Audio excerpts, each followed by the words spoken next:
Hello, I'm Carrie Kincaid, President of the Eau Claire City Council. I am here to talk to you for a few minutes about the benefits our city received from the Federal Recovery and Reinvestment Act. The City of Eau Claire received $2 million in recovery funding, which went directly to public transit system, an essential public service in the community. The transit system logged over 1 million rides last year in our city of 66,000 people. Transit is especially critical for our citizens who depend on the bus as their sole means of transportation to get to work, to medical care, and to shop for food. Because of federal funding cutbacks in the past, which supported public transit, the City of Eau Claire now spends over $1 million of local tax revenue annually to keep the buses running. When the recession hit in 2008 and 2009, the city was confronted with a potential $1.7 million shortfall in revenue, and public transit was slated to absorb some of that revenue loss through a reduced local subsidy. This would have meant in the real world cutting back or eliminating of some of our transit bus routes. Reducing transit routes to offset revenue shortfalls is not new. The city has done it before. And when it happens, the routes with the fewer riders are cut first. This is a necessary, straightforward, impersonal budget decision. Of course, it is not impersonal to the riders who depend on those buses to get to their jobs or to school. In many cases, though, no bus, no job. It is hard to explain to a person why cutting their budget route is a sound budget strategy in the long run, and that eventually the city would probably be able to restore that route. But jobs just don't wait for people who can't get there. Instead, though, a good thing happened in our city. The Federal Recovery and Reinvestment Act helped Eau Claire buy 5 energy-efficient buses. This offset a huge capital expense, preventing the elimination of bus routes. These 5 buses will replace some of our fleet of aging and worn-out vehicles. The recovery funding allowed our public transit system to continue serving our community without cutting routes. Because the federal government, through the Recovery Act, helped our city, we were able to preserve an essential public service, maintain a quality public life for all citizens, and save jobs. We just want to say thank you. Energy conservation is a win-win proposition for Eau Claire County, saving money, creating jobs, and preserving the environment for future generations. Heating and air conditioning systems in public buildings are being updated to save taxpayer dollars. Here at the Eau Claire County Courthouse, installation of new lights and variable frequency drives on cooling towers, air handling units, boilers, and air conditioning circulating pumps will save over $30,000 each year. Caring for the most vulnerable. Eau Claire County is responsible for the very young, the very old, and persons with disabilities. Recovery Act funding protected these services by filling in for budget cuts at the state level.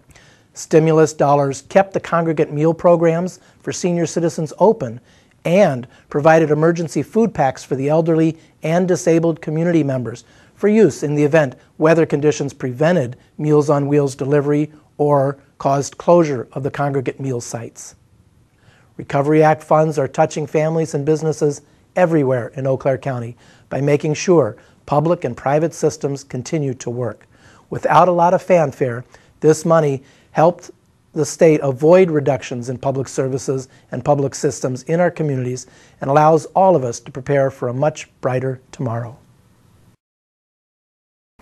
Hi, I'm Mike Olat, City Administrator for the City of Altoona, Wisconsin. Today I'm here at the site of a very important project for the citizens of Altoona, the South Wilson Storm Pond. The pond will treat stormwater from the oldest part of town, helping to control flooding and cleaning up stormwater that is discharged to Otter Creek.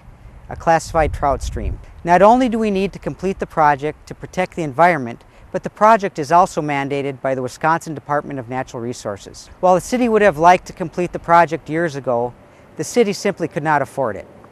Money to pay for the project comes from the city's stormwater utility ratepayers, which includes every homeowner and business here in Altoona. As of last year, the city only had about 50% of the required funds available to complete the project. Fortunately, the city applied for an American Recovery and Reinvestment Act grant, and half of the funding for the $710,000 project is being provided through federal reinvestment funds. This $355,000 reinvestment grant provided much needed relief to Altoona's stormwater utility customers during the current economic downturn, made possible the construction of a critical public structure, and put local contractors to work. I'm Gary Hawes, co-owner of Hawes & Sons Construction Company. The project, funded by American Recovery and Reinvestment Act's funds, brought Hawes employees off of winter layoff early this spring.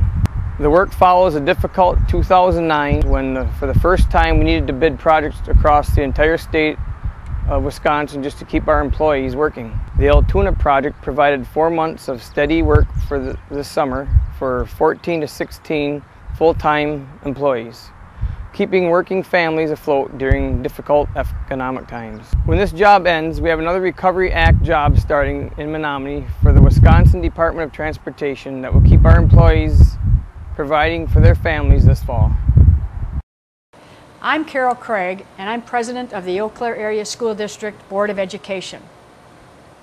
Over the last decade, state aid for students in Wisconsin has been reduced dramatically, and we in Eau Claire have been faced with cutting essential learning activities at the elementary schools, at the middle schools, and in our high schools. Most of the stimulus monies have been used to offset cuts in state aids, but some of the recovery monies were specifically earmarked for special projects.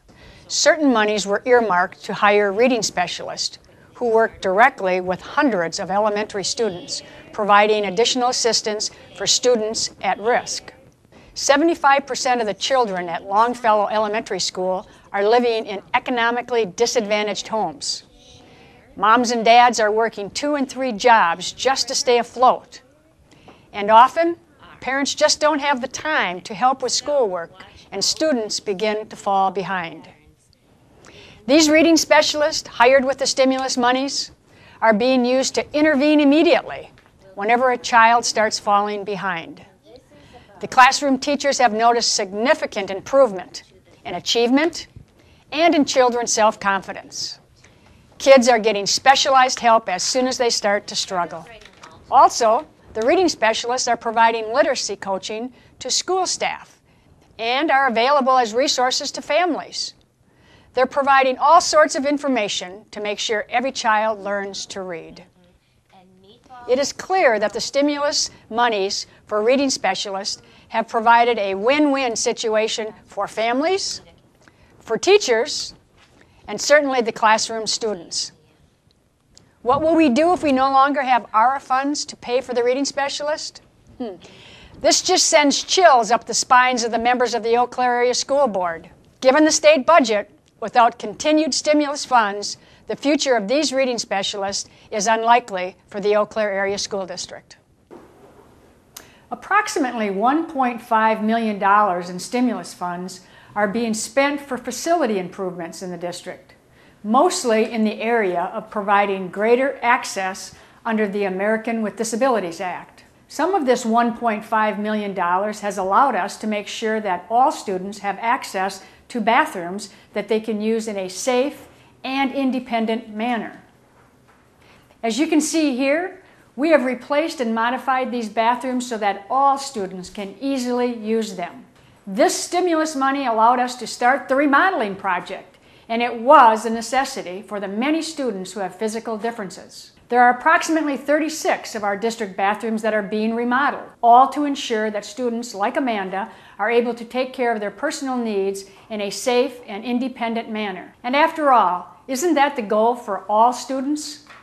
To become self-sufficient and productive citizens? Well, thanks to the stimulus monies, we are keeping that promise to Amanda and all students in the Eau Claire Area School District. About 10,000 containers of milk are served from this cooler each year. It's a big deal. Because of the help from the stimulus money, we now have assurance that this cooler will store milk in a safe and, importantly, an energy-efficient manner. Our district has been forced to cut over $38 million since 1993, so every nickel that we can save on energy helps keep teachers in the classroom. As president of the Eau Claire School Board, I strongly encourage Congress to continue providing stimulus funds to struggling school districts during these times of economic crisis. Every student in Eau Claire, in Wisconsin, in the United States has an inalienable right to a free and appropriate education. So let's work together and get it done.